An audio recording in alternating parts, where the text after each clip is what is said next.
Como vimos no vídeo anterior, existem segredos contidos nas escrituras que, se formos um pouquinho mais a fundo, conseguimos ter revelações mais profundas acerca do plano da criação, o funcionamento do nosso universo, a respeito do propósito de tudo. A gente chegou a ver que entre os primeiros versos de Gênesis 1 e os primeiros versos do Evangelho de João, temos informações que se conectam, temos informações a respeito das mesmas coisas. Vimos que alguma coisa aconteceu entre o verso 1 de Gênesis 1 e o verso 2, que chamamos de teoria do intervalo, porém explicamos isso com mais detalhes do que a própria teoria do intervalo, e vimos que ali ocorreu o sacrifício do Cordeiro antes da fundação do mundo, de forma atemporal. E que essa é a luz da qual João, o evangelista, fala nos primeiros versos de João. Porém, quando consideramos todas essas questões, o que significa essa ressurreição atemporal ou esse sacrifício antes da fundação do mundo? O que significa essa questão da atemporalidade? Além disso, teremos que considerar que Cristo é pré-existente. Vamos falar um pouquinho mais a respeito disso?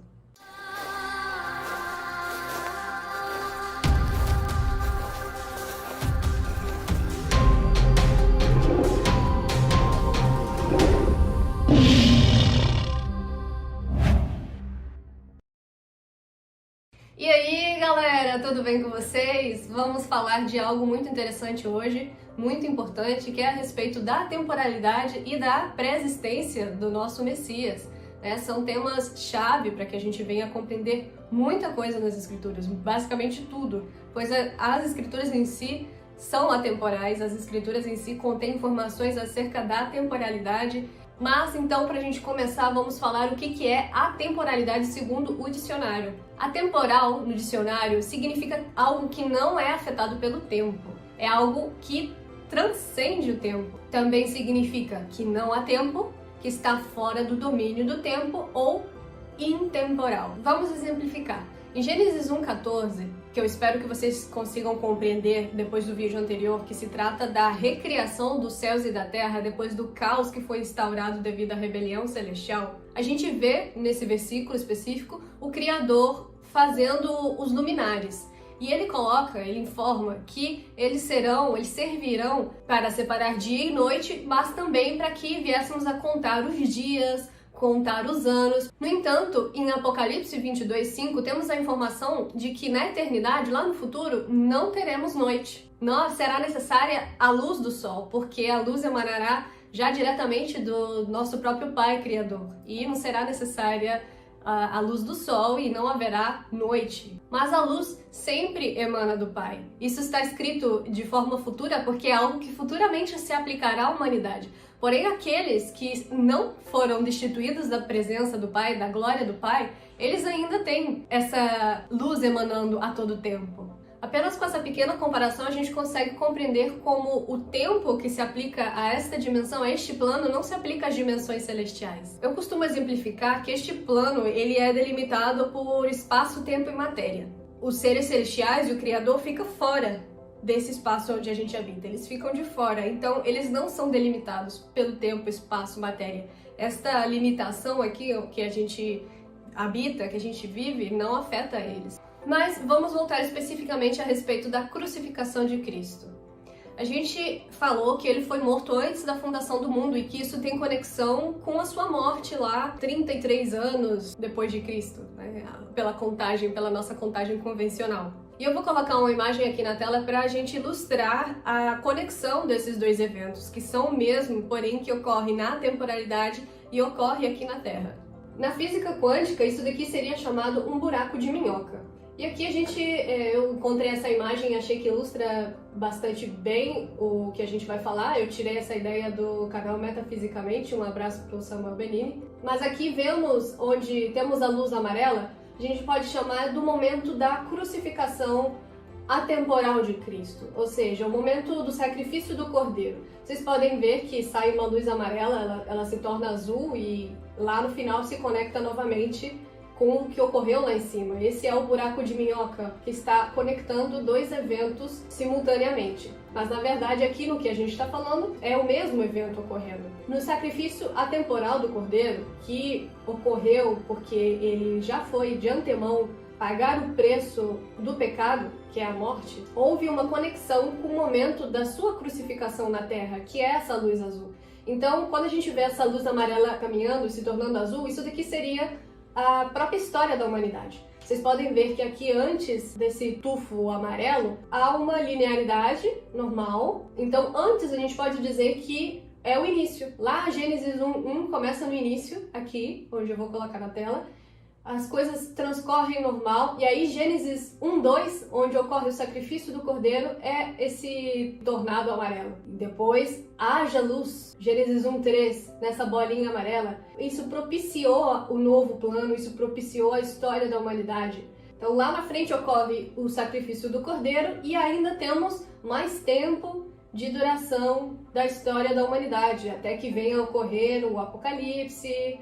E aí a gente volta, vamos dizer assim, para o início no sentido de voltarmos para a eternidade, de não haver mais limitação do espaço-tempo. Então, a temporalidade, a gente poderia, no aspecto da crucificação de Cristo, a gente poderia explicar dessa forma, onde ocorre algo que é ligado na terra e nos céus. Então, a grande questão que a gente abordou no vídeo anterior e a gente vai falar agora é que o Cordeiro foi morto antes da fundação do mundo, e isso as escrituras mesmo nos dizem. E para que ele tenha sido morto antes da fundação do mundo, ele tem que ser sim pré-existente. Ele não passou a existir no ano que a gente considera o ano zero. Não, ele é pré-existente, ele já existiu. E isso não tô tirando da minha cabeça. Agora a gente vai junto mastigar vários versos que falam sobre isso e que torna toda essa questão da pré-existência de Cristo irrefutável. Mas existem pessoas que ainda assim teimam em dizer que Cristo não é pré-existente, ele passou a existir no ano zero. Isso pra mim sim chega a ser uma heresia. Mas então vejamos os versículos que falam a respeito disso. Em Miqueias 5:2, vemos a seguinte informação: Mas tu, Belém Efrata, embora sejas pequena entre os milhares de Judá, de ti sairá para mim aquele que é governador em Israel, e cujas saídas têm sido desde os tempos antigos, desde a eternidade. Aqui no livro de Miqueias, nesse versículo, a gente vê uma profecia a respeito do surgimento do Messias, a respeito do seu nascimento em Belém, e aponta ainda que a sua origem é desde a eternidade. Ele aponta que a origem do Messias é desde os tempos da eternidade, esse atemporal. Ou seja, ele é anterior a este plano que é delimitado pela questão do espaço, tempo e matéria. Vendo aqui esse versículo que eu coloquei para vocês, vocês podem falar, não, mas está falando de saídas, não está falando de origem. Onde está escrito que as suas saídas são desde os tempos antigos, essa palavra saídas, na verdade, quando consultamos o Strong, fala origem. A palavra correta para isso é origem. E temos também Isaías 63:16. Sem dúvida, tu és nosso Pai. Embora Abraão não saiba a nosso respeito e Israel não nos reconheça, tu, ó Senhor, és nosso Pai, nosso Redentor. Teu nome é desde a eternidade. Aqui a gente vê especificamente um verso não messiânico. Ele está falando sobre o Criador, Deus, e está falando que o nome dele é desde a eternidade. Então, para ilustrar para vocês a questão da pré-existência de Cristo e da temporalidade, a gente está comparando dois versos específicos, onde um fala que a origem do Messias é desde a eternidade e o outro fala sobre o nome do Criador ser desde a eternidade. Nesse sentido, aqui a mesma palavra está sendo utilizada, Olam. Nos dois versos, para a eternidade, temos a palavra no hebraico Olam, e elas se referem à mesma coisa. Quando se refere ao Criador, ao Deus Criador, ao Deus Pai, todo mundo se sente confortável em pensar que ele, de fato, óbvio, ele é pré-existente, mas por que não com relação ao Messias? Aqui a gente vê que está sendo falado para os dois a mesma coisa com relação à eternidade, desde a eternidade. Em João 17:5, a gente vê Cristo orando antes dele ser preso, e na sua oração ele fala algumas questões muito interessantes sobre a sua pré-existência. E agora, ó Pai, glorifica-me contigo mesmo, com aquela glória que eu tinha contigo antes que o mundo existisse. Antes que o mundo existisse, o Messias possuía glória, porque ele estava junto ao Pai. Ele foi morto antes da fundação do mundo, porém ele ressurgiu também antes da fundação do mundo, e foi esse sacrifício que propiciou o plano de redenção da humanidade. Mais adiante nessa oração a gente vê mais questões importantes. Pai, eu desejo que onde eu estou estejam comigo também aqueles que me tens dado, para que eles vejam a minha glória, a qual tu me deste, porque tu me amaste antes da fundação do mundo. Mais do que a gente vem falando. O Messias, ele existe antes da fundação do mundo. Todas as coisas foram criadas por ele e para ele, e ele é antes de todas as coisas, e por ele todas as coisas subsistem. Isso está escrito também em Colossenses. Esse versículo especificamente explica como que através do sacrifício do Cordeiro e de sua ressurreição se possibilitou o que a gente já vem falando sobre o plano da redenção, mas também a criação de todas as coisas, né? A recriação, a criação de novos céus e nova terra. Já na primeira carta de Pedro também temos algumas informações que embasam toda essa questão do Cordeiro ter sido morto antes da fundação do mundo e de todas as coisas terem sido feitas por meio dele, de uma forma que ele foi predestinado para isso desde antes da fundação do mundo. 1 Pedro capítulo 1, do verso 18 ao 20, temos o seguinte: Porquanto vós sabeis que não fostes redimidos com coisas corruptíveis, como prata ou ouro, de vossa vã maneira de viver, a qual recebestes dos vossos pais, mas com o precioso sangue de Cristo, como de um cordeiro sem defeito e sem mancha, o qual foi verdadeiramente predestinado antes da fundação do mundo, porém manifestado nestes últimos tempos por vós. Quando a gente vê ali nos primeiros versos que não fomos redimidos por questões corruptíveis como prata ou ouro, se refere a que não fomos comprados com essas questões corruptíveis como prata ou ouro. Fomos comprados pelo sacrifício do Cordeiro, justamente porque o preço do pecado é a morte. Então, houve pecado, o merecimento daquele que peca é a morte, mas através do sacrifício do Cordeiro houve a redenção.